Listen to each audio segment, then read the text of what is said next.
ngi rafetlu vraiment teewaay forum bi nekk di dugg parce que léeg-léeg dañuy soxla vraiment ñu toog gëstuwaat diagnostiqué vraiment saytu li ñu nekk di dugg te tey jii panel bi ñuy jógee di suivre léegi gis nañ ni en tout cas y a un très grand effort qui est fait pour ñu mun a évaluer li fi nekk te boo xasee ba évaluer da ngay xam yan mesure nga war a jël pour améliorer te donc loolu ñu ngi koy rafet loolu gis ni en tout cas ñu ngi si en tout cas tànki ba suñu continuer ni dinañ mun a améliorer suñu système éducatif di rafetlu en tout cas teewaayu suñu naataango yi jógee ci yeneen dëkk yi ñëw pour ñu vraiment ñu boole suñu réflexion parce que dafay important parce que on est en tout cas dans un village planétaire mënuñu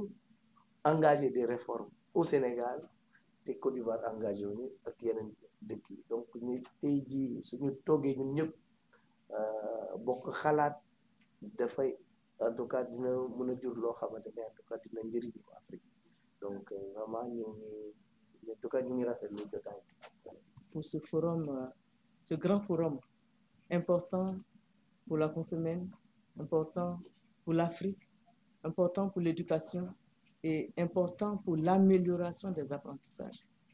Merci au Sénégal, le pays de la Teranga, pour l'honneur que vous nous faites d'accueillir cette grande rencontre internationale.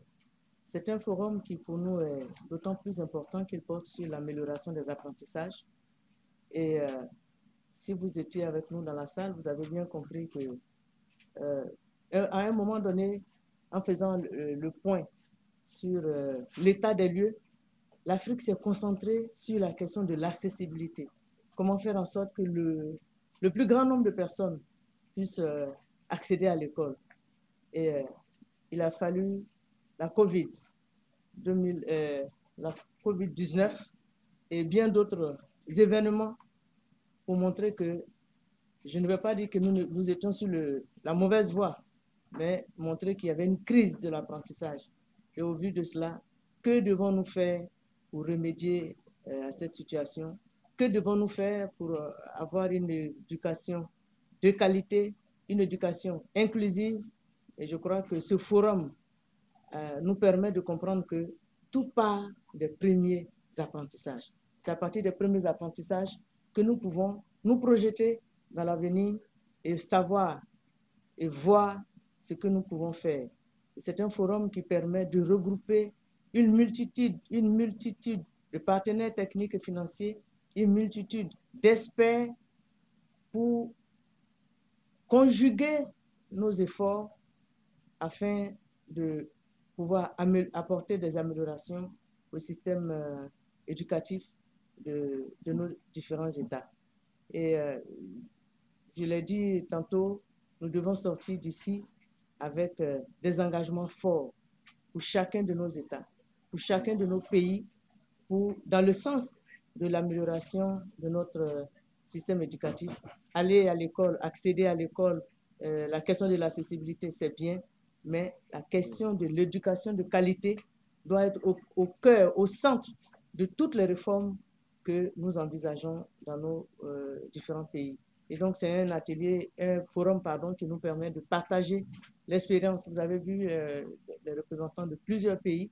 La Confémène, c'est plus de 44 pays. Tous les pays sont représentés, chacun avec son expérience et chacun accompagné par des partenaires. Je voudrais pouvoir m'arrêter là pour dire que l'objectif, c'est vraiment de se mettre ensemble. Chez moi, il y a un adage qui dit que seul, on va vite, mais c'est ensemble qu'on va loin et très loin. Et pour l'éducation en Afrique, nous devons faire ce pas géant avec des actions concrètes. Je vous remercie. Merci.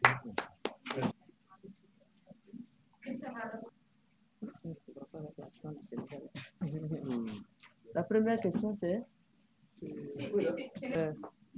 nous sommes en 2025, à 5 années de 2030. Je crois qu'il y a urgence. Il y a urgence parce que l'ODD 4, nous nous sommes fixés des objectifs par rapport à 2030 Et par rapport également à l'agenda 2063. Mais pour l'agenda 2030, l'urgence, c'est ce que nous sommes en train de faire. Comment faire en sorte d'améliorer nos systèmes? Comment faire en sorte d'améliorer surtout les premiers apprentissages? Parce que quand la base est bonne, on peut progresser. Et c'est ce qui explique toutes ces intelligences réunies ici à ce forum pour réfléchir sur les initiatives concrètes pour les 5 dernières années, mais également les perspectives au-delà de 2030. Je crois que c'est ce que je peux répondre pour cette première question. Et la deuxième, c'est des engagements. Des engagements concrets. Je vous ai dit, plusieurs pays sont représentés, plusieurs États sont représentés, et l'après-forum, c'est faire en sorte que nous puissions, chacun à son niveau, et faire en sorte qu'il y ait des engagements qui soient pris par les différents États. Parce qu'on a parlé, on a beaucoup parlé, et nous devons passer à l'action. Les partenaires sont là pour nous accompagner avec des programmes concrets, avec des projets concrets, avec des réformes concrètes pour nos différents États. Je parle en général parce que les niveaux de réforme sont différents selon les pays. Passer à l'action à travers plusieurs réformes. Le multilinguisme est un des pas importants parce que des études nous ont bien révélé qu'on apprend mieux, je crois que ce matin d'ailleurs ça a été présenté, on apprend mieux dans la langue maternelle, dans la langue qui est la plus pratiquée à la maison. Et sur la question du multilinguisme, les pays sont à différentes échelles. J'ai vu que le Sénégal a fait de gros efforts avec différentes langues. La Côte d'Ivoire, nous avons un programme qui s'appelle le projet Élan, où nous expérimentons 10 langues. Et je pense que ça doit être la même chose pour différents États. Il y a non seulement les langues nationales, mais également une langue internationale qui est l'anglais, qui est la langue parlée dans le monde entier. Donc, nous avons pour la Côte d'Ivoire ce programme-là que nous sommes en train d'expérimenter. Et je pense que c'est une question qui est importante pour l'ensemble des pays. Et c'est à différents niveaux. Chaque pays va devoir... si vous continuez le forum avec nous, chaque pays va parler de son expérience en matière de bilinguisme ou de multilinguisme. Mais c'est important. Je ne vais pas dire de nos réformes, mais des outils dont nous disposons pour l'école de qualité et pour l'école inclusive. Je rentre d'un forum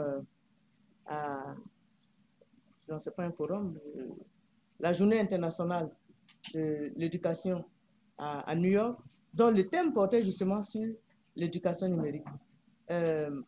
Avec l'éducation numérique, nous devons considérer que l'éducation numérique est une panacée. Elle ne doit pas constituer une menace. Utiliser l'éducation numérique pour atteindre le grand nombre, utiliser l'éducation numérique pour pallier certains déficits, dont le déficit d'enseignants. Oui, mais on doit se dire que l'intelligence artificielle ne peut pas remplacer l'homme dans l'école. Je voudrais me limiter à ça. Pour la Côte d'Ivoire, que je connais mieux, l'éducation numérique fait partie de nos 4 priorités à l'issue justement des États généraux de l'éducation nationale et de l'alphabétisation. Donc oui, l'éducation numérique est importante. Oui, associée à l'intelligence artificielle, nous pouvons atteindre le plus grand nombre de personnes, y compris dans les plus petits hameaux. Mais il y a des défis qui sont liés à l'utilisation de l'éducation numérique pour l'Afrique et nous devons en tenir compte dans l'utilisation. Sinon, on a en termes de programme pour la Confemène, on a Imagine École. Pour la Côte d'Ivoire, on a Mon École à la maison. Il y a plusieurs exemples par rapport à l'utilisation du numérique. Mais peut-être que d'autres personnes... Depuis la COVID, on a constaté que le numérique était un élément important pour assurer la continuité éducative. Et donc, on a monté un programme, une initiative qui s'appelle Imagine École. C'est une plateforme qu'on a mise en ligne et qui permet justement aux enseignants d'intégrer le numérique dans leur culture professionnelle, mais aussi aux élèves d'être plus autonomes, de pouvoir aller chercher des ressources d'apprentissage numérique en ligne. Donc, cette plateforme a été mise en place et on travaille à la formation les enseignants pour pouvoir produire eux-mêmes des contenus numériques. On a par exemple un travail collaboratif qui a été fait dans plusieurs pays pour mettre en place des contenus numériques pour l'enseignement des mathématiques. Et donc, c'est une dynamique qui commence. Nous espérons qu'à partir de là, on pourra faire une transformation complète du système éducatif pour placer le numérique au cœur des réformes. Une étude qui va nous aider à bien, parce que le plus important ici, je pense que Madame la ministre l'avait dit, la technologie est là. La question, c'est comment utiliser cet outil pour améliorer les acquis d'apprentissage. Et les initiatives, en sorte, consistent à d'abord faire des recherches pour voir comment la technologie, il y a des évidences claires de la connexion entre l'utilisation de la technologie et l'amélioration. Ensuite, il faudra maintenant accroître et accélérer le développement professionnel. Donc, donner l'opportunité aux enseignants, Madame la ministre, je suis d'accord avec vous, les technologies ne vont pas remplacer l'enseignant, ça c'est clair, mais c'est un outil qui va aider l'enseignant à mieux préparer les leçons, à bien s'engager. Mais plus important aussi, c'est la notion d'équité. Parce que, comme on le sait, sans l'intervention du gouvernement et ses partenaires, la technologie va rester uniquement dans des endroits privilégiés. Donc, il est de notre responsabilité d'aller au-delà. Alors, qu'est-ce que nous faisons dans ce cadre-là? Tous les 2 ans, nous organisons une conférence au niveau africain. La dernière conférence a eu lieu au mois de juillet l'année passée avec les partenaires de la Fondation Mastercard, de la Banque mondiale. On l'avait eu à Abuja. La prochaine conférence est l'année prochaine. Mais entre-temps, nous sommes en train de mobiliser tous les pays à partager ce qu'ils sont en train de faire, parce que l'idée ici, c'est la mutualisation des points pratiques. Et sur le plan continental, je crois que c'est très important. À ce sujet, d'ailleurs, l'Afrique du Sud va héberger, donc, comme vous le savez, le G20 au mois de novembre. Et nous avons mis, comme l'Afrique du Sud souhaite que, même si c'est elle qui héberge, que l'Afrique se retrouve dans cela, que l'Afrique montre ce qu'elle est en train de faire. Qu'on ne parle pas seulement de problèmes, mais il y a aussi des solutions, des innovations qui se passent sur le continent. Nous aimerions profiter de cette occasion pour inviter les pays à pouvoir présenter ce qu'ils ont en train de faire et partager avec le reste du monde. Le monde est devenu un village. On ne peut plus s'isoler. Il y a des choses qui se passent ici et là, mais l'Afrique contribue aussi. La dernière chose, c'est aussi donner cet outil aux jeunes, parce que la technologie signifie l'innovation. Donc, donner l'opportunité aux jeunes à pouvoir l'utiliser, avoir accès à l'utiliser, parce que c'est cela qui va nous aider aussi à trouver des solutions locales, à ne plus seulement compter sur l'importation, mais à produire aussi des solutions qui sont adaptées à nos contextes. Merci beaucoup. Nous sommes tous des Sénégalais et nous suivons l'actualité.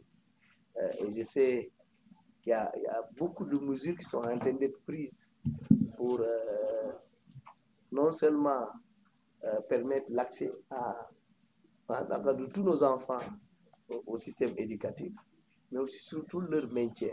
Et ça, je crois qu'il y a plusieurs programmes qui sont développés pour permettre en tout cas à nos enfants de pouvoir non seulement accéder au système, mais aussi d'y rester aussi longtemps. Maintenant, tout dépend de comment nous abordons toutes ces questions-là. Parce que la question de la méthodologie est très importante. Et moi, je connais un peu mon collègue de l'éducation. Il est très pragmatique et aujourd'hui, son engagement n'est plus approuvé pour, en tout cas, le développement de notre système éducatif. Et nous osons espérer que dans les années à venir, beaucoup de choses seront vraiment de bien soulevées.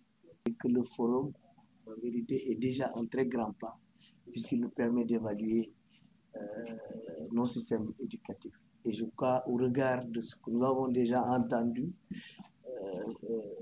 c'est alarmant, mais aussi ça dénote, en tout cas, ça donne des lieux d'espoir, puisque au moins, quand vous ne connaissez pas le problème, vous n'allez pas pouvoir l'adresser correctement. Et aujourd'hui, ça veut dire que nous connaissons nos problèmes.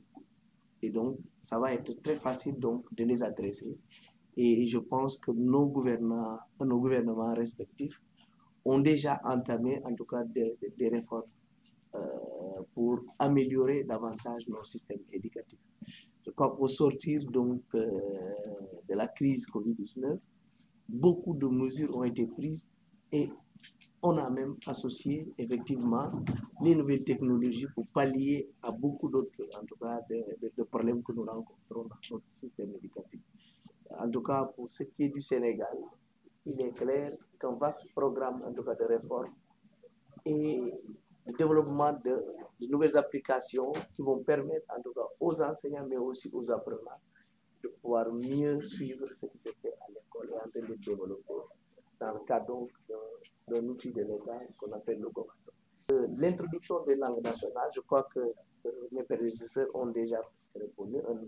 On apprend mieux dans sa langue et malheureusement en Afrique, nous apprenons avec des outils qui ne sont pas les nôtres. Donc certainement, c'est des facteurs bloquants, mais avec l'introduction, ce qui se fait aujourd'hui avec l'introduction des langues nationales, ce sera un très grand pas puisque nous allons donner l'occasion, en tout cas à nos enfants, de pouvoir vraiment apprendre la science à travers leur propre langue, à travers la langue avec laquelle donc, ils discutent à la maison. Donc je crois que c'est un grand pas. On va expérimenter, on est en phase pilote et on verra les résultats au fur et à mesure.